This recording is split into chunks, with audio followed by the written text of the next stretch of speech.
কলিকাতা বিশ্ববিদ্যালয় বিএ 6 সেমিস্টারে সকল বাংলা জেনারেল পরীক্ষার্থী বন্ধুদের জন্য, যারা তোমরা বাংলা ডিএসসি বি1 অর্থাৎ দেশভাগ ও বাংলা সাহিত্য এই পেপারটি নিয়েছো, তোমাদের জন্য আজকে একটি লাস্ট মিনিট সাজেশন তোমাদের তুলে হচ্ছে। তো এখানে যে প্রশ্নগুলো বলবো তার আগে তোমাদের একটি অত্যন্ত গুরুত্বপূর্ণ কথা তোমাদের বলা দরকার, যেটা ভালো করে বোঝার চেষ্টা করবে।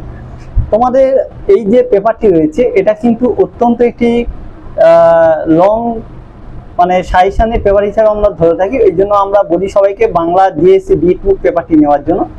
তো যাই হোক, যারা নিয়েছো এই পেপারটি দেশভাগ ও বাংলা সাহিত্য, এখানে যে প্রশ্নগুলো তোমাদেরকে করতে হবে সেগুলো কিন্তু সংখ্যা অনেকটা বেশি হবে। কারণ দেখো, তোমাদের যে সিলেবাসটা রয়েছে তোমরা যদি খেয়াল করো তাহলে দেখবে কিন্তু এখানে বহু প্রশ্ন কিন্তু হওয়ার সম্ভাবনা রয়েছে। তো এখানে তোমাদের বেশিরভাগ মানে 80% কোশ্চেন যেটা 2022-এ এসে যায় সেটা স্কিপ করার চেষ্টা করে, ওরা নতুন প্রশ্ন সংযোজন করার চেষ্টা করে থাকে। তো সেই জন্য তোমাদের এখানে যে প্রশ্নগুলো আমি বলছি তোমরা একটু গুরুত্ব সহকারে এইগুলোকে করবে, এবং বাকি যেগুলো সেকেন্ড চয়েস বলবো সেগুলো তোমরা মোটামুটিভাবে দেখে রাখবে। পূর্বে তোমাদেরকে লিখিত সাজেশন আমি দিয়েছিলাম পার্ট 1 পার্ট 2 3 বলে, সেইগুলোর মধ্যে থেকে আজকে তোমাদের একটু কোনগুলো গুরুত্বপূর্ণ সেইগুলো শুধু ইঙ্গিত দিয়ে দেবো। যারা শুনে লিখতে পারবে না তাদের জন্য বলছি, ডেসক্রিপশন বক্সের মধ্যে একটি লিঙ্ক দেওয়া থাকবে, তোমরা সেখান থেকে ভালো করে তৈরি করে নিতে পারো। আর যেগুলো বলছি এগুলো ভালো করে শুনে নেবে, তাহলে তোমরা খুব উপকার পাবে। মডিউল 1 প্রথম এই মডিউল 1 থেকে তোমাদের নীলকণ্ঠ পাখির খোঁজে এই উপন্যাসটি তোমাদেরকে রয়েছে। তো এখান থেকে আমাদের 10-এর জন্য কিছু প্রশ্ন আমাদের গুরুত্বপূর্ণ করতে হবে। তো সেখানে প্রথম তোমাদেরকে যেটা করতে বলবো সেটা হচ্ছে নীলকণ্ঠ পাখির খোঁজে উপন্যাসটি প্রেক্ষাপটে দেশভাগ ও দাঙ্গার যে ভয়াবহ বর্ণনা রয়েছে তা সংক্ষেপে পর্যালোচনা করো। এই প্রশ্নটি তোমাদের এবছরের জন্য আমার কাছে খুব গুরুত্বপূর্ণ প্রশ্ন, খুব ভালো করে সবাই করবে। এই প্রশ্নটি ঘুরিয়ে দিতে পারে স্বজন হারানোর বেদনা, এইভাবে লাইনটা দিয়েও তোমাদের উল্লেখ করতে পারে। ঠিক আছে, তো নীলকণ্ঠ পাখির খোঁজে উপন্যাসটির প্রেক্ষাপটে দেশভাগ ও দাঙ্গার যে ভয়াবহ বর্ণনা রয়েছে তার সংক্ষেপে পর্যালোচনা করো। এই প্রশ্নটি 10-এর জন্য প্রথম তোমরা ভালো করে তৈরি করবে। এটা হয়ে গেলে তোমাদের কিছু ক্যারেক্টার অর্থাৎ চরিত্র থেকে একটি প্রশ্ন তোমাদের দেওয়া হয়ে থাকে এবং দেওয়ার সম্ভাবনা রয়েছে। সেক্ষেত্রে ক্যারেক্টার যেটা পড়ে যায় সেটা আর দেয় না, পরিষ্কার বলে যে চরিত্র একবার এসে যায় কবতে দেখছি সেখান থেকে প্রশ্ন দিচ্ছে না, অর্থাৎ 2022-এ যে চরিত্র এসছে সেটা 24-এ আসার সম্ভাবনা খুবই ক্ষীণ। সেই জন্য তোমাদের নতুন কিছু ক্যারেক্টার করতে হবে। তো সেখানে আমি কিছু ক্যারেক্টার বলছি, তোমরা এইগুলোকে ভালো করে তৈরি করবে। প্রথম দেখো, শামসুদ্দিন চরিত্রটি আলোচনা করো, এটা ভালো করে দেখবে।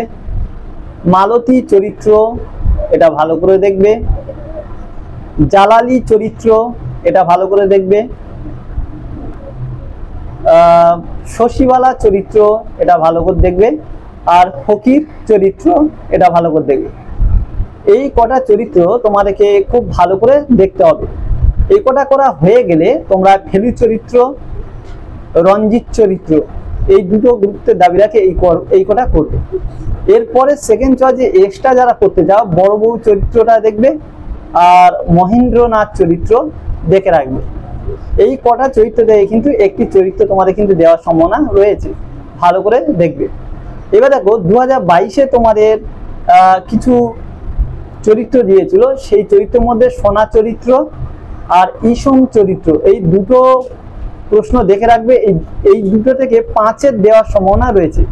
সোনা চরিত্র আর ইসম চরিত্র, এই দুটি চরিত্র থেকে তোমাদের 5-এর জন্য দেওয়ার সম্ভাবনা রয়েছে, ভালো করে দেখবে। এইবার দেখো, এই কটা ছাড়া যেগুলো বড় প্রশ্ন দেখা দরকার সেটা হচ্ছে ফতিমা চরিত্র দেখবে, এটা 2022-এ এসেছিল, আমি বলতে গিয়ে স্কিপ করে গেছি। ফতিমা চরিত্রটা ভালো করে দেখবে। তারপর তোমাদের গ্রাম জীবনের প্রেক্ষাপটে হিন্দু মুসলিম সাম্প্রদায়িক সম্প্রীতি যে আবহ নীলকণ্ঠ পাখির খোঁজে উপন্যাসে চিত্রিত হয়েছে তার যে কোনো একটি ঘটনার সংক্ষিপ্ত বিবরণ দাও, এটা দেখে রাখবে। এটা তোমাদের 2022-এ 5 নম্বরের জন্য এসেছে। তো এই হচ্ছে মডিউল 1 থেকে তোমাদের এই প্রশ্নগুলোকে ভালো করে তৈরি করতে হবে, অর্থাৎ এখান থেকে করলে তোমরা আশা করছি এখান থেকে প্রশ্ন কমন পাবে। এইবারে মডিউল 2 তোমাদের যেটা ছোট গল্প পার্টটা রয়েছে মডিউল 2 থেকে, তো সেখান থেকে তোমাদের কিছু প্রশ্ন ওরকম খুব ভালো করে সবাইকে করতে হবে, সেগুলো একবার বলছি, ভালো করে শুনে নাও।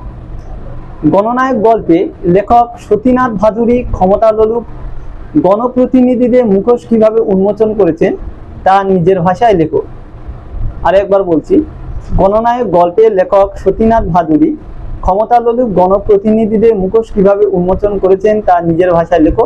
এটা ভালো করে দেখবে। অথবা এই প্রশ্নটি ঘুরে দিতে পারে, গণনায়ক গল্পের নামকরণের সার্থকতা আলোচনা করো। অথবা প্রশ্নটি আরো একটা অন্যরকম ভাবে দিতে পারে, মুনিমজির চরিত্র এবং ইজারাদার সাহেবের চরিত্র ব্যাখ্যা করো। এই দুটো প্রশ্ন কিন্তু নামকরণের সার্থকতার চরিত্র একই না, মানে গণনায়ক থেকে এটা আলাদা প্রশ্ন হতে পারে, মুনিমজির চরিত্র এবং ইজারাদার সাহেবের চরিত্র ব্যাখ্যা করো।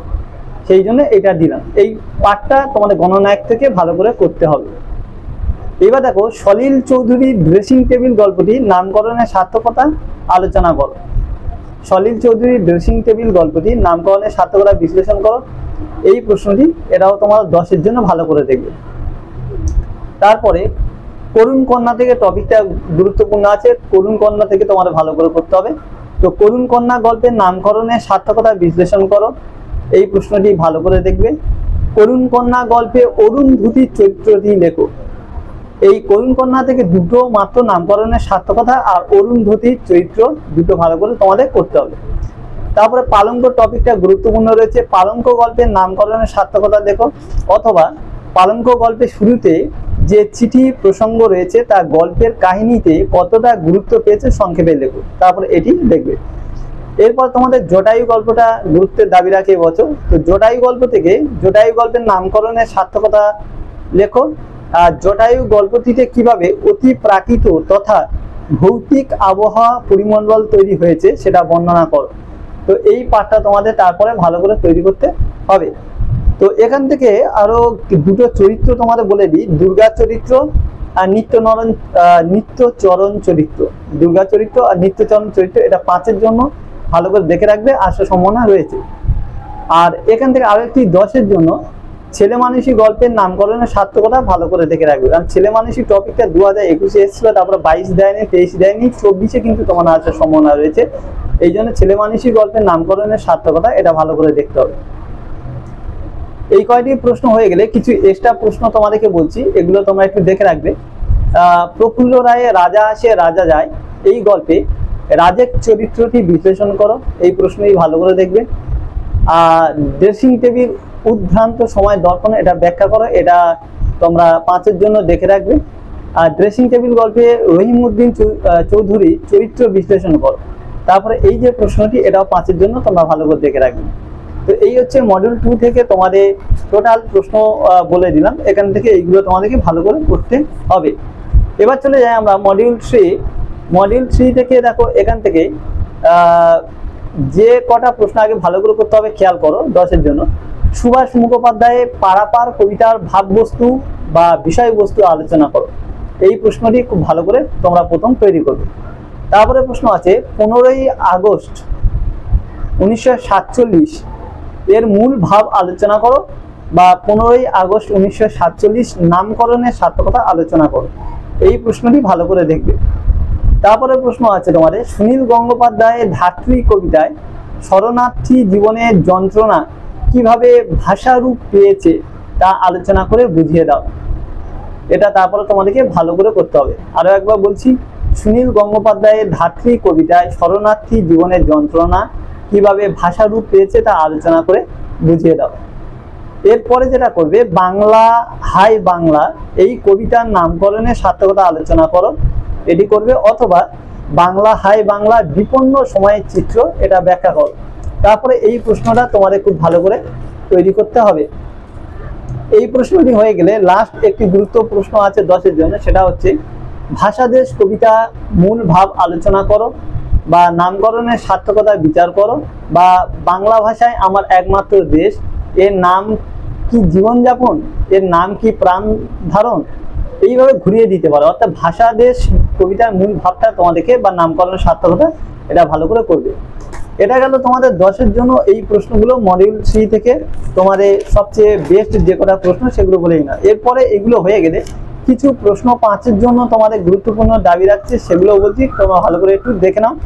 তো 5-এর জন্য এখানে প্রথম, আমার দু চোখে আজ করে ছলো ছলো পদ্মার অজস্র জল। তো প্রসঙ্গ উল্লেখ করে উদ্দীচাংশটি তাৎপর্য বিশ্লেষণ করো। এটা ভালো করে দেখে রাখবে, 2022-এ 5-এর প্রশ্ন এসেছিল।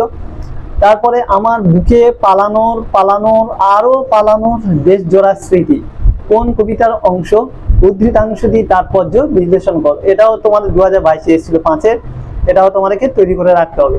তারপরে দেখো 5-এর জন্য দু হাত খালি আঘাত, জোরও আঘাত বা জোর আঘাত। লাইনটা আরো একবার বলছি, দু হাত খালি আঘাত, জোর আঘাত, দরজা খোলো একটিবার দরজা খোলো, উদ্ধৃত কাব্যাংশটি তাৎপর্য বিশ্লেষণ করো। তারপরে এই প্রশ্নটি তোমাদের 5-এর জন্য তৈরি করতে হবে, কারণ এটাও তোমাদের গুরুত্বপূর্ণ দাবি রাখছে। এইগুলো হয়ে গেলে তোমাদের পরে যে কিছু প্রশ্ন বেশি করে রাখার দরকার সেইগুলো বলছি, গুরুত্বপূর্ণ কিন্তু প্রশ্ন। পূর্ব পশ্চিম কবিতা মূল সুর ব্যাখ্যা করো, এটা দেখে রাখবে, এটা কিন্তু যথেষ্ট গুরুত্বপূর্ণ তোমাদের প্রশ্ন। তারপরে আছে পূর্ব পশ্চিম কবিতায় পূর্ব বাংলা এবং পশ্চিম বাংলার ভিন্ন সংস্কৃতির মধ্যে এক সুর এক আকাশের মেলবন্ধন করেছে কবি, সেটা আলোচনা করো। তাহলে এই প্রশ্নটি তোমরা করবে। তারপরে প্রশ্ন, অন্নদাশঙ্কর রায়ের খুকু ও খোকা এর অন্তর্নিহিত বক্তব্যটি নিজের ভাষায় লেখো, এটাও গুরুত্বপূর্ণ প্রশ্ন, ভালো করে দেখবে। তারপরে দেখো, সীমানা দাগে দাগে জমাট রক্তের দাগ, কাল নেমি করে লঙ্কা ভাগ কোন কবিতার অংশ, উদ্ধৃতাংশটি তাৎপর্য ব্যাখ্যা করো। তারপরে এই প্রশ্নটি দেখবে। তারপরে প্রশ্ন, তোমাকে বলেছিলাম যতই দেরি হোক আবার আমি আসবো ফিরে কোন কবিতার অংশ, তাৎপর্য লেখো। তারপরে এই প্রশ্নটি তোমাদেরকে ভালো করে করতে হবে। তারপরে প্রশ্ন, খুকু ও খোকা কবিতাটি সমকালীন ইতিহাসের দলিল প্রসঙ্গ উল্লেখ করে মন্তব্যটি যথার্থ বিচার করো। তারপরে এই প্রশ্নটি তোমরা করবে, এটা 5 আকারে আসতে পারে, 10ও দিতে পারে। তারপরে প্রশ্ন আছে, ধ্বংস করে দাও আমাকে ঈশ্বর আমার সন্নতি স্বপ্নে থাকে ব্যাখ্যা করো, এটাও 5-এর জন্য তোমাদের দেখতে হবে। তারপরে প্রশ্ন, ধাত্রী কবিতায় এক হেজি পেঁজি 72-এর বুড়ি কোথায় কেন কিভাবে স্থান পেয়েছে সেটা ব্যাখ্যা করো। তো ধাত্রী কবিতা এক হেজি পেঁজি যে 72-এর বুড়ি, যার বয়স 72 বছর, এই বুড়িটা কোথায় কেন কিভাবে স্থান পেয়েছে ব্যাখ্যা করো। তো এই হচ্ছে তোমাদের টোটাল প্রশ্ন। এই প্রশ্নগুলোকে তোমাদের ভালো করে করতে হবে। আমি প্রথমে বলেছি, আবারও বলছি, প্রশ্নগুলো সিলেবাসটা অনেকটা লং, সেক্ষেত্রে তোমাদের নানা রকম ভাবে প্রশ্ন এখানে আসতে পারে। তোমরা যতটা পারবে কনসেপ্টটা বুঝে যাও এবং নিজের মতো করে লেখো, তাহলে কিন্তু বেশি উপকার পাবে। আর যদি সাজেশন মাফিক তোমরা করো যে 4টে 2টো করবো, এরকম বাংলা ক্ষেত্রে ওরকম চলে না। তো সেই জন্য তোমাদের বললাম, গল্প কনসেপ্টটা নাও, নিজস্ব ভাবমূর্তি দিয়ে লেখার চেষ্টা করো, নাম্বার পাবে, অসুবিধা হবে না।